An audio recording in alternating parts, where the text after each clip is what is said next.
Hi hi hi നമ്മുടെ annual എക്സാമിന് പോകുന്നതിന് മുമ്പ് നിർബന്ധമായിട്ടും പഠിച്ചിരിക്കേണ്ട ഒരു ചോദ്യമായിട്ട് മാഷി വീട്ടിൽ കുറഞ്ഞ നേരം കൊണ്ട് പഠിപ്പിച്ചിട്ട് വേണ്ടി പോകുന്നത്. ഇതുപോലെ എക്സാമിന് ഏറ്റവും പെടുന്ന ചോദ്യങ്ങളൊക്കെ നിങ്ങൾക്ക് ഈ ചാനൽ വീഡിയോസ് ആയിട്ട് കിട്ടും. അതുപോലെ തന്നെ എക്സാമിന് വരുന്ന എല്ലാ ചോദ്യങ്ങളും ഡീറ്റെയിൽ ആയിട്ട് ചെയ്ത് പഠിക്കാതെ ലൈവിലോട്ട് വന്നാൽ മതി. ലൈവിലുള്ള എല്ലാ ചോദ്യങ്ങളും ചെയ്യുന്നതായിരിക്കും കേട്ടോ. അപ്പോൾ വൈകുന്നേരം 7:30 ലൈവ് ഉണ്ടായിരിക്കുക. ആ ലൈവ് ക്ലാസ് ആരും മിസ്സാക്കാതിരിക്കുക. നമുക്ക് എന്തായാലും പെട്ടെന്ന് ചോദ്യം നോക്കാം. ഈ ചോദ്യം ഒന്ന് വായിച്ചു നോക്കിയേ. Cement and sand were used in the ratio of 1:5. എന്താ പറഞ്ഞത്? നമ്മൾ സിമെന്റും അതുപോലെ സാൻഡ് മണ്ണും 1:5 എന്നുള്ള റേഷ്യോയിലാണ് ഉപയോഗിക്കുന്നത്. അപ്പോൾ സിമെന്റും മണ്ണും 1:5 എന്നുള്ള റേഷ്യോയിലാണ് ഉപയോഗിക്കുന്നതെന്നാണ് പറഞ്ഞത്. ഇതില് സിമെന്റിന്റെ 1 ആണോ 5 ആണോ അതെങ്ങനെ മനസ്സിലാവുക? സിമ്പിൾ ആണ്. ഇവിടെ എന്താ പറഞ്ഞത്? സിമെന്റ് ആൻഡ് സാൻഡ് എന്നാ പറഞ്ഞത്. ആദ്യം സിമെന്റ് പറഞ്ഞു, പിന്നെ ആൻഡ് സാൻഡ്, രണ്ടാമതാണ് സാൻഡ് പറഞ്ഞത്. അപ്പൊ ആദ്യം പറഞ്ഞത് ആരെയാണോ അയാളതാണ് ആദ്യത്തെ നമ്പർ.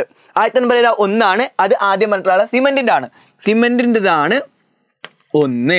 അപ്പൊ ഈ 5 ആയിരുന്നാണ് രണ്ടാമതാണ് സിമെന്റ് ആൻഡ് സാൻഡ്, രണ്ടാമതാണ് സാൻഡ് പറഞ്ഞിട്ടുള്ളത്. അപ്പൊ രണ്ടാമത്തെ നമ്പർ രണ്ടാമത് പറഞ്ഞ ആളതാണ് സാൻഡിൻ്റെതാണ്.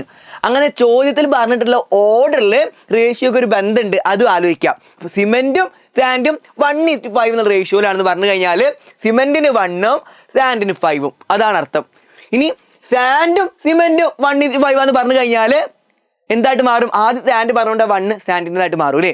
അപ്പോൾ ചോദ്യത്തിൽ പറയുന്ന ഓർഡറായിട്ട് ബന്ധമുണ്ട് എന്നുള്ള കാര്യം കൂടി നിങ്ങൾ ആലോചിച്ച് വെക്കുക, റേഷ്യോ ഒക്കെ കേട്ടോ. അപ്പോൾ സിമെന്റും സാൻഡും 1:5 എന്നുള്ള റേഷ്യോയിലാണ്. അതായത് ഒരു സിമെന്റിന് 5 സാൻഡ് വേണം, അതാണ് ഇവിടുത്തെ റേഷ്യോ. അങ്ങനെയാണെങ്കിൽ 45 ചാക്ക്, 45 ബാഗ് സിമെന്റിന് എത്ര ചാക്ക് സാൻഡ് വേണമെന്നാണ് നമ്മൾ കണ്ടുപിടിക്കേണ്ടത്. How many bags of sand should be purchased? അതായത് 45 ചാക്ക് സിമെന്റിന് എത്ര ചാക്ക് സാൻഡ് വേണം നമ്മൾ കണ്ടുപിടിക്കണം. ഒരു ചാക്ക് സിമെന്റിന് 1-ന് 5 എന്നുള്ള രൂപത്തിലാണ്. അതായത് ഒരു ചാക്ക് സിമെന്റിനാണെങ്കിൽ 5 ചാക്ക് സാൻഡ് മണ്ണ് ആവശ്യമാണ്. അപ്പൊ അങ്ങനെയാണെങ്കിൽ 45 ചാക്ക് സിമെന്റിന് എത്ര ചാക്ക് മണ്ണാണ് ആവശ്യം നമ്മൾ കണ്ടുപിടിക്കണം. സിമ്പിളാണ് ഇത് കണ്ടുപിടിക്കാൻ വേണ്ടിയിട്ട്. ഇവിടെ 1 ഉള്ളിടത്ത് ഇപ്പൊ എന്തായി? ആദ്യം 1 ആയിരുന്നു, 1-നാണെങ്കിൽ 5. ഈ 1 ഉള്ളിടത്ത് എന്തായിട്ട് മാറിയിട്ടുണ്ട്? 45 ആയിട്ട് മാറിയിട്ടുണ്ട്. റേഷ്യോയിൽ മാറ്റം വരാൻ വേണ്ടിയിട്ട് എന്തുകൊണ്ടാണ് മൾട്ടിപ്ലൈ ചെയ്തത് അല്ലെങ്കിൽ എന്തുകൊണ്ടാണ് ഡിവൈഡ് ചെയ്തത്, ഈ കാര്യങ്ങൾ നമ്മൾ നോക്കേണ്ടത്. 1 ഉള്ളിടത്ത് 45 ആയി. 1-നെ ഏതെങ്കിലും നമ്പർ കൊണ്ട് ഡിവൈഡ് ചെയ്താൽ 45 ആവും? ഇല്ല.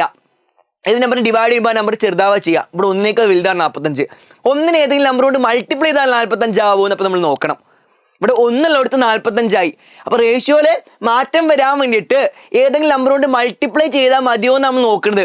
1-നെ ഏതെങ്കിലും നമ്പർ കൊണ്ട് മൾട്ടിപ്ലൈ ചെയ്താൽ 45 ആവുമോ നമ്മളൊന്ന് ആലോചിച്ച് നോക്കുക. ആവും. 1-നെ 45 കൊണ്ട് മൾട്ടിപ്ലൈ ചെയ്ത് കഴിഞ്ഞാൽ 45 ആണ് അല്ലേ? 1 ഗുണിക്കണം 45 ആണ്. അപ്പൊ 1 ഉള്ളിടത്ത് 45 ആയി. അതായത് ഇവിടെ ഉള്ളതിന് 45 കൊണ്ട് മൾട്ടിപ്ലൈ ചെയ്ത പോലെ ആയി. അപ്പോൾ ആദ്യത്തെ നമ്പറിനെ 45 കൊണ്ട് മൾട്ടിപ്ലൈ ചെയ്തതാണ് പുതിയ ആദ്യത്തെ അളവെങ്കിൽ പുതിയ രണ്ടാമത്തെ അളവ് എന്തായിരിക്കും? ആദ്യത്തെ രണ്ടാമത്തെ അളവിനെ 45 കൊണ്ട് മൾട്ടിപ്ലൈ ചെയ്തതിനായിരിക്കും പുതിയ രണ്ടാമത്തെ അളവ്. ആദ്യത്തെ അളവിന് എന്തുകൊണ്ട് മൾട്ടിപ്ലൈ ചെയ്തതായോ അതേ നമ്പർ കൊണ്ട് രണ്ടാമത്തെ അളവിന് മൾട്ടിപ്ലൈ ചെയ്താൽ മതി. 45-നെ 5 കൊണ്ട് മൾട്ടിപ്ലൈ ചെയ്ത് കഴിഞ്ഞാൽ എന്താ ഉത്തരം കിട്ടുക? 225 എന്ന് ഉത്തരം കിട്ടും. 225 ചാക്ക് സാൻഡ് ആണ് 45 ചാക്ക് സിമെന്റിന് ആവശ്യം. അപ്പൊ 1 ഉള്ളിടത്ത് 45 ആവാൻ എന്തുകൊണ്ട് മൾട്ടിപ്ലൈ ചെയ്ത് നോക്കി? 45 കൊണ്ട് മൾട്ടിപ്ലൈ ചെയ്താൽ മതി. ഇവിടെ എന്തുകൊണ്ടാണ് മൾട്ടിപ്ലൈ ചെയ്തത്? അതേ നമ്പർ കൊണ്ട് അപ്പുറത്ത് മൾട്ടിപ്ലൈ ചെയ്ത് കഴിഞ്ഞാൽ അപ്പുറത്ത് വരേണ്ട പുതിയ അളവ് എന്താ നമുക്ക് കിട്ടും. അപ്പുറത്ത് ആദ്യം 5 ആയിരുന്നു, അവിടെ ഉള്ളത് 45 കൊണ്ട് മൾട്ടിപ്ലൈ ചെയ്താൽ 225 കിട്ടും. അപ്പുറത്ത് വരേണ്ട പുതിയ അളവ് 225 ആണ്. അത്രേ ഉള്ളൂ. അപ്പൊ ആദ്യത്തെ അളവിനെ എന്തുകൊണ്ട് മൾട്ടിപ്ലൈ ചെയ്തതാണ്? പുതിയ ആദ്യത്തെ അളവാ നോക്കുക. അതേ നമ്പർ കൊണ്ട് അപ്പുറത്ത് രണ്ടാമത്തെ അളവിനെ മൾട്ടിപ്ലൈ ചെയ്താൽ പുതിയ രണ്ടാമത്തെ അളവ് കിട്ടും. സെറ്റ്. ഇങ്ങനെയാണ് റേഷ്യോയിൽ മാറ്റം വരുത്തുക. ഇത് നിങ്ങൾ ആലോചിച്ച് വെക്കുക കേട്ടോ. അങ്ങനെയാണെങ്കിൽ എനിക്ക് 2 ഹോംവർക്കുകൾ തരാൻ വേണ്ടി പോവാണ്. ഇവിടെ നോക്കേ, ഇത് റെക്ടാങ്കിളിന്റെ ഹൈറ്റും വിഡ്ത്തും ആണ്. ഇവിടെ ഹൈറ്റ് തന്നു, വിഡ്ത്ത് തന്നിട്ടില്ല. ഹൈറ്റും വിഡ്ത്തും നമ്മൾ റേഷ്യോ 3:2 ആണെന്ന് പറയുന്നുണ്ട്. എന്താണ്? 3:2 ആണ് ഹൈറ്റും വിഡ്ത്തും തമ്മിലുള്ള റേഷ്യോ. അതിൽ ഹൈറ്റ് 6 ആണെങ്കിൽ നമ്മൾ വിഡ്ത്ത് അപ്പോൾ എന്തായിരിക്കും നമ്മൾ കണ്ടുപിടിക്കണം? 3-ന് 2 എന്നുള്ള രൂപത്തിലാണ് നമ്മുടെ ഹൈറ്റും വിഡ്ത്തും നമ്മുടെ റേഷ്യോ. അപ്പൊ ഹൈറ്റ് 6 ആയിട്ട് മാറിയിട്ടുണ്ടെങ്കിൽ പുതിയ വിഡ്ത്ത് എന്താ കണ്ടുപിടിച്ചാൽ മതി? 3 ഉള്ളിടത്ത് 6 ആയി. അങ്ങനെ 2 ഉള്ളിടത്ത് എന്താണ് ആവുക?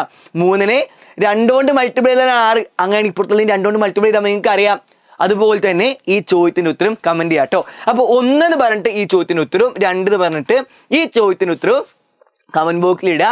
വളരെ ഇമ്പോർട്ടൻ്റ് ആയിട്ട് ചോദ്യമാണ്, ചെയ്യാൻ വേണ്ടി കഴിയുന്നുണ്ടോ നോക്കുക. നമുക്ക് കൂടുതൽ ഡീറ്റെയിൽ ആയിട്ട് വൈകുന്നേരം ഏറെക്കുള്ള ലൈവിൽ പഠിക്കുക. അവിടെ നമുക്ക് എല്ലാ ടൈപ്പ് ചോദ്യം, റേഷ്യോ എന്നുള്ള എല്ലാ ടൈപ്പ് ചോദ്യം, അങ്ങനെ ഓരോ പാഠത്തിൽ നിങ്ങൾക്ക് വരാൻ കഴിയുന്ന എല്ലാ രൂപത്തിലുള്ള ചോദ്യങ്ങൾ നമ്മൾ കുറഞ്ഞ നേരം കൊണ്ട് ചെയ്ത് കാണിക്കുന്നതായിരിക്കും നിങ്ങൾക്ക് എല്ലാവർക്കും കിട്ടുന്ന രൂപത്തിൽ. അത് കണ്ടിട്ട് എക്സാമിന് പോയാൽ നമുക്ക് എല്ലാവർക്കും ഫുൾ മാർക്ക് നേടാൻ വേണ്ടി കഴിയും കേട്ടോ. അപ്പോൾ വൈകുന്നേരമുള്ള ലൈവ് ക്ലാസ് ആരും മിസ്സാക്കാതിരിക്കുക. നമുക്ക് ലൈവിൽ കാണാം. Bye bye.